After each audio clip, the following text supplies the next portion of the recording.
What's up guys, Sekapoko here, bringing another One Piece Treasure Cruise video. For this we're going over One Piece Treasure Cruise news and my camera is fading in and out due to brightness.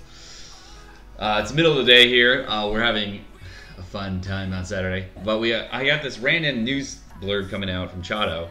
He's like, hey Seka, check this out. What is it? Oh!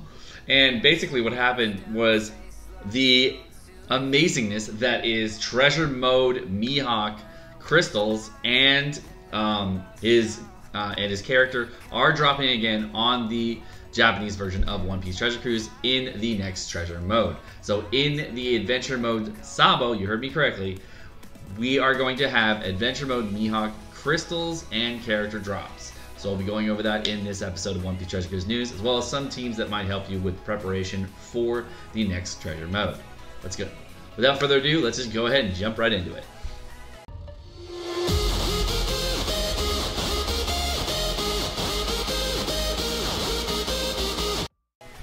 So we're going to have 4 bosses coming out for the next treasure mode, just like every treasure mode. It's going to be T.S. Luffy. I think that's Secret Rare Crew Cavendish. I'm not quite sure. I don't think that is treasure mode Cavendish.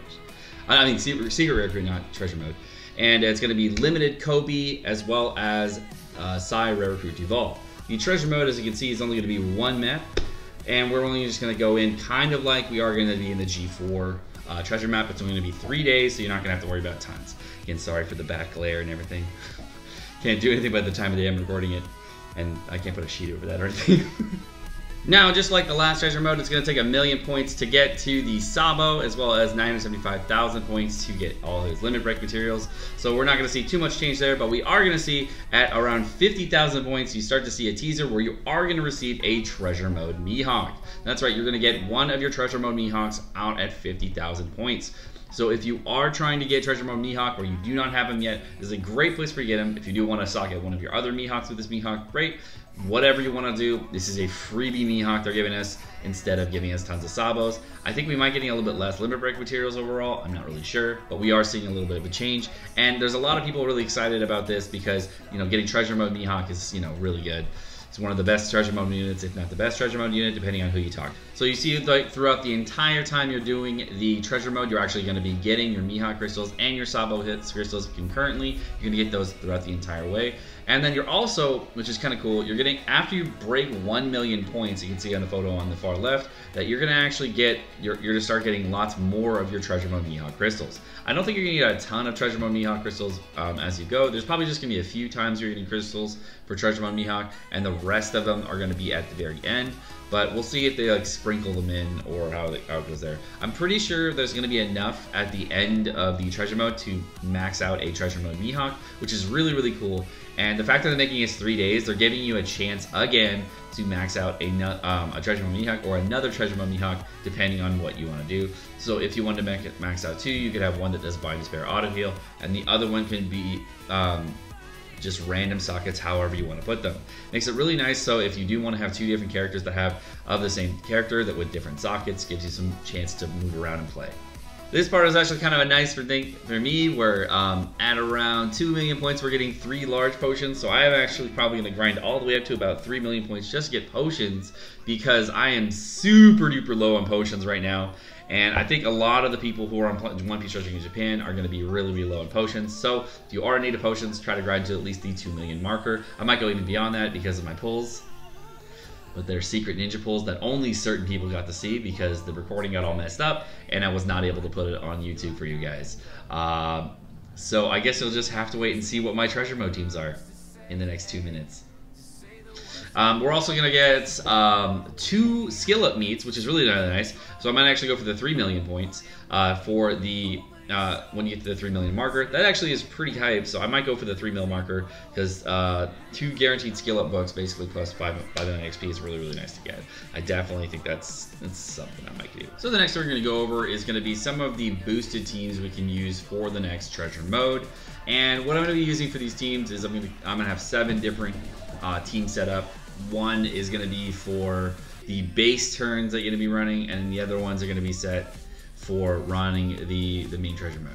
So the first thing is that when you're going through the treasure map, you're going to need a team with a really, really high point boost, and you're going to want to make sure that it's able to clear everything So what I did was I put in a bunch of different characters that I think would work really well together, but get you the most amount of point boost that you can get. So the first thing you want to do is have a boa handy so that you can find your boa friend captains real quick. And once you find those, you can then use a boa team with your with your ace captain, boa sub, Miss Valentine, and if you do have them, Frankie and Robin instead of Pedro and G4. Now the reason I just put Pedro and G4 here versus any of the other boosted units is just because they're quick inside, and the best captain for the early stages is going to be the ace out of all the other characters they bring. Main reason the ace is the best captain is because he's one of the few rainbow captains out there that will allow you to bring multiple team types, colors, etc. And the problem is that you can use a cerebral team if you want to use like a Robin. You want to use a Robin captain with your boa sisters. You can't bring the other 1.35 point boosters. You'd have to be stuck with just 1.2 boosters. But in this team, you can actually bring both Frankie and Robin, get the most amount of points bang for your buck. Okay. The next thing is that when we have one of the weaker fights we're going to be using is this next fighter team here. Now the fighter team here, this is actually a really good one that's going to give you orb boost, type boost, and chain lock, which is really nice. Not a great orb boost, but a decent, a mini orb boost, plus a type boost from the boa sisters, because you're popping both of them together. And they're on a relatively short cooldown. You can see at max special they're at 13, and this one's also at 13.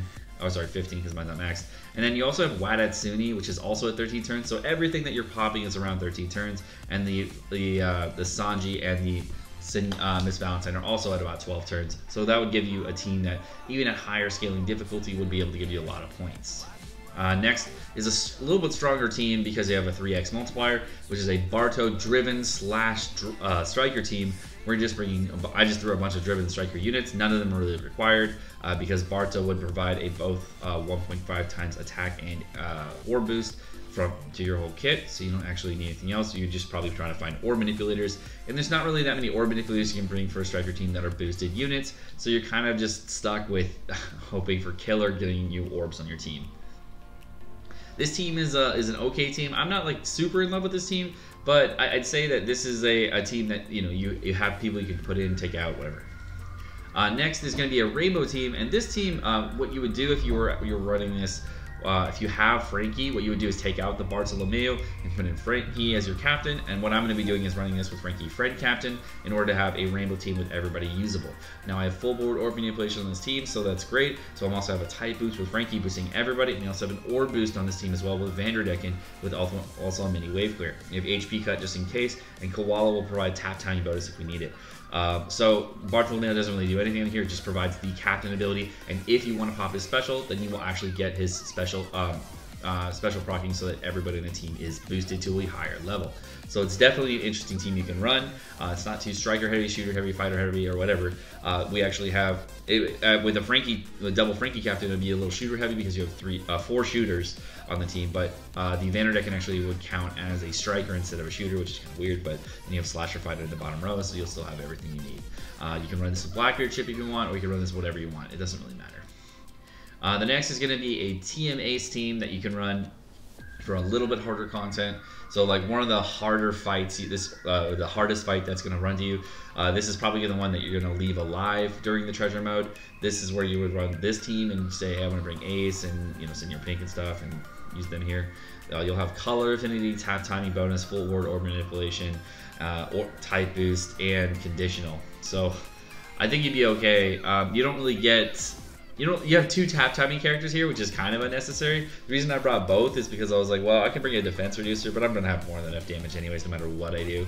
So if you want to take out either the Sabo or the Inarashi and you don't have them, then it leaves you open to bring a defense reducer. I don't think is there any defense reducers out of the boosted units? I don't think there is. I don't think there is.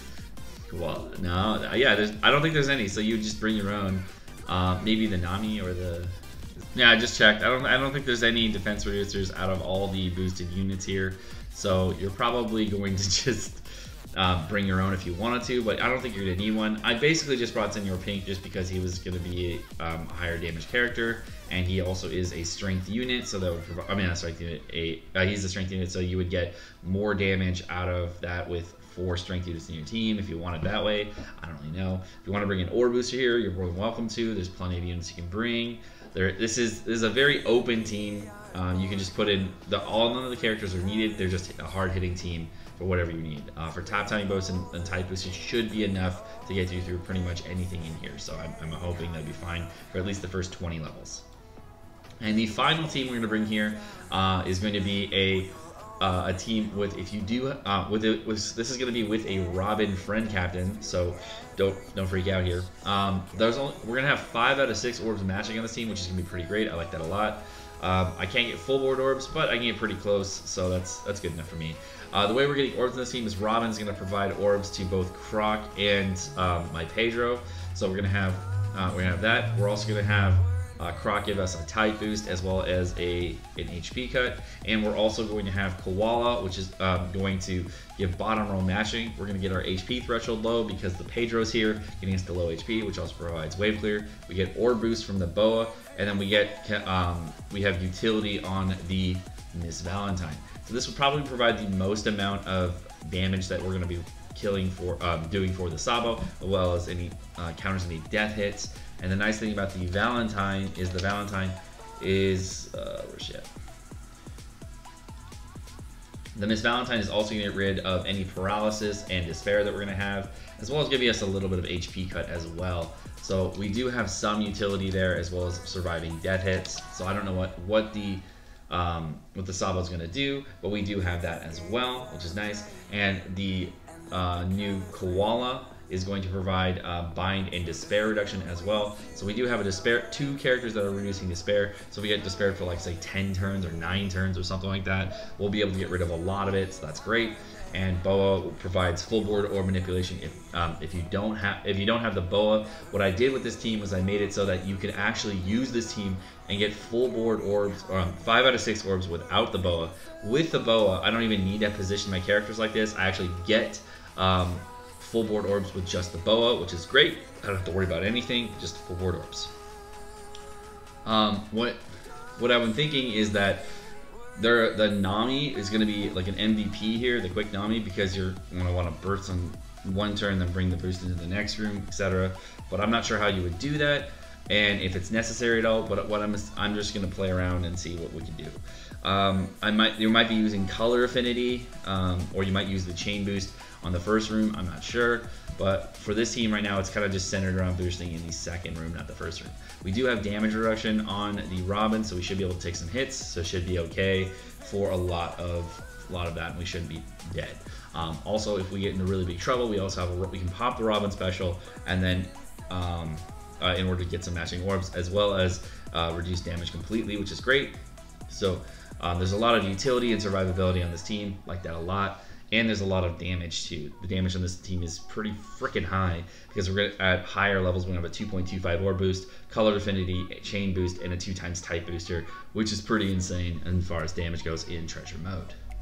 Alright guys, well that's going to do it for this episode of One Piece Treasure Cruise News, as well as an overview and prep for the next treasure mode coming out. My name's Sekapoko, thank you so much for watching. Again, sorry for the light in the background. Hope you guys enjoyed the video. If you guys did enjoy the video, make sure you guys hit the like button down below, as well as the subscribe button down below, so we get lots of support in the channel, and of course, keep the channel growing. If you guys do want to get notifications on all my videos, make sure you guys hit the bell notification right next to it, so you guys get notifications every time I drop a video. Have a great rest of your day, guys. Peace.